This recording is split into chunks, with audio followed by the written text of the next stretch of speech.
Hey guys, I'm Kirko. Today I wanted to showcase a couple of Kenshi mods for 2020 that you might have never used or even heard of, but once you play with them, you'll never want to get rid of them again.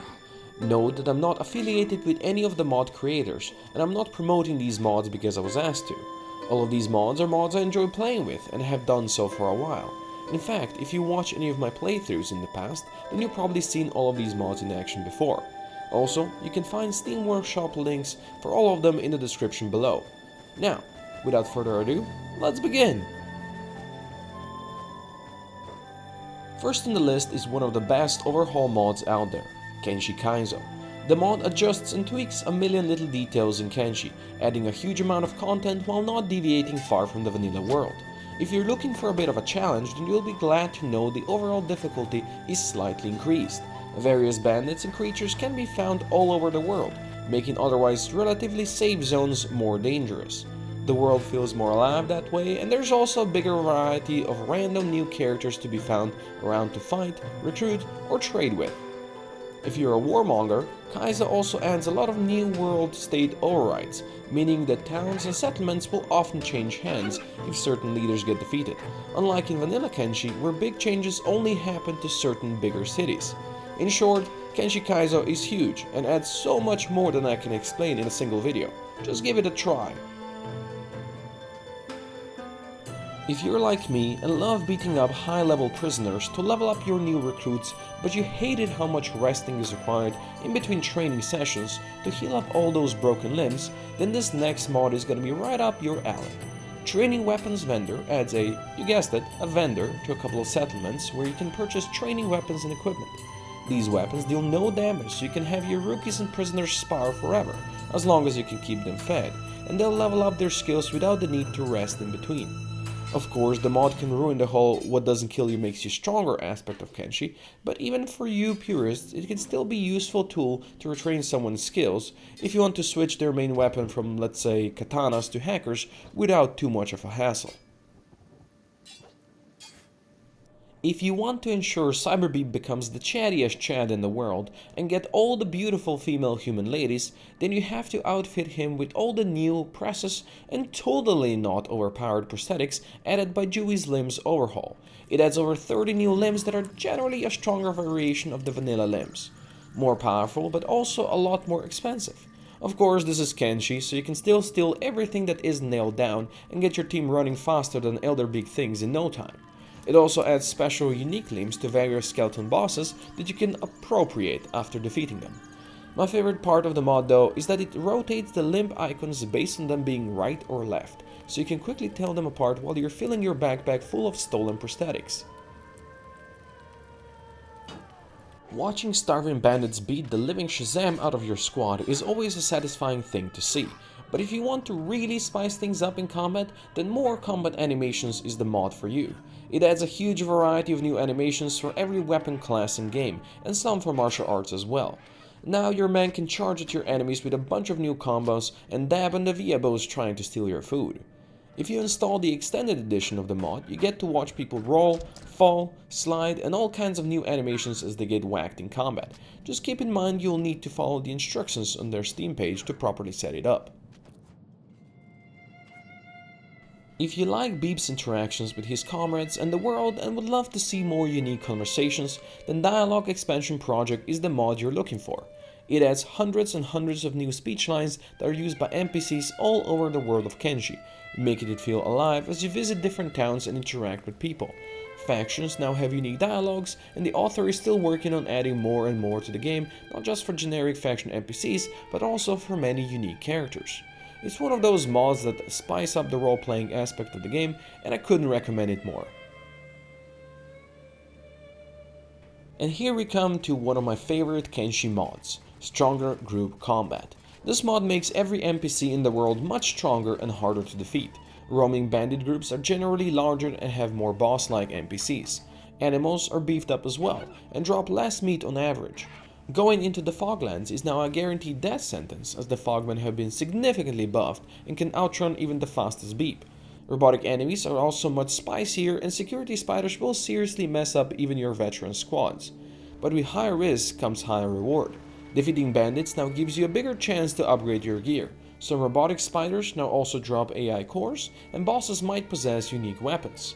All in all, it's one of the best mods for those that want a bigger challenge in Kenshi, and my personal favorite. Now to a more of a quality of life mod. Slopeless is a must-have for anyone that wants to build a natural-looking base in Kenshi and doesn't want to revert to in-game editor to level up buildings on uneven terrain. Now you can create sprawling cities that stick to the landscape instead of going all wiggly-woggly and sideways like in vanilla. If you're brave enough, you can also push buildings inside of hills or mountains and create your own Petra, but beware that the developer does not guarantee the pathing is going to work properly in those buildings. But I mean, it's Kenshi after all. When does the pathing actually work anyway? Do you think humans look a bit too weak for the brutal world of Kenshi? Make them look like savage barbarians with Breadnought's Facepaints. This mod adds a number of new Facepaints for Greenlanders and Scorchlanders, both male and female alike, that will make your squad stand out from the run-of-the-mill Holy Nation citizens. Perfect if you want to roleplay as a Vikings invaders, or just get into touch with your inner cannibal. There's plenty of mods that modify and add new faces, but one can never go wrong with a good old face paint.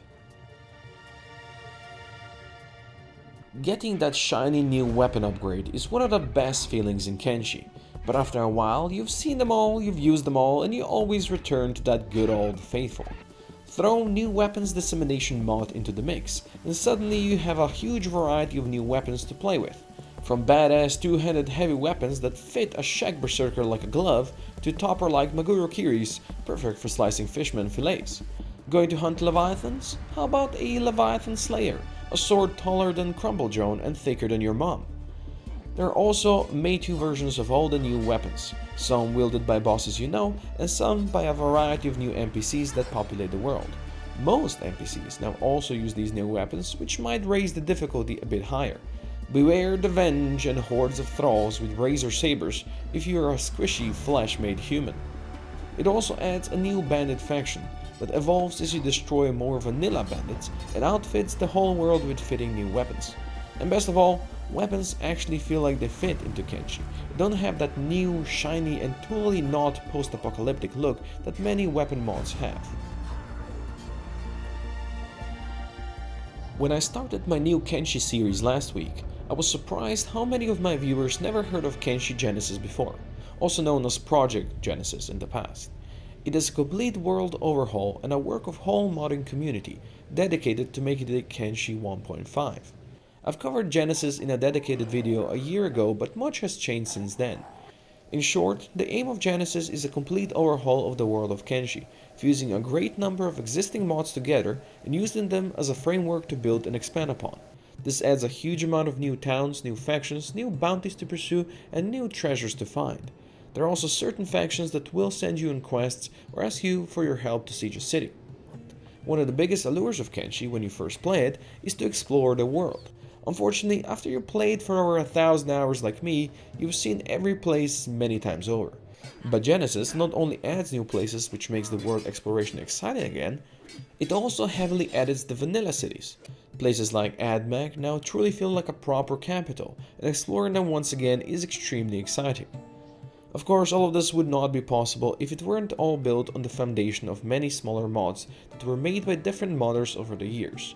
But the mod team is not just using these separate mods to create a loose conglomerate of content that doesn't really fit together, they're working on seamless interactions via unique features, like new events, new towns, NPCs and kingdoms, to connect the world into one huge, flawlessly working mechanism. I'd rank it the best mod ever created for Kenshi, and as it's still a work in progress, we can expect so much more from it. That's all I've prepared for today.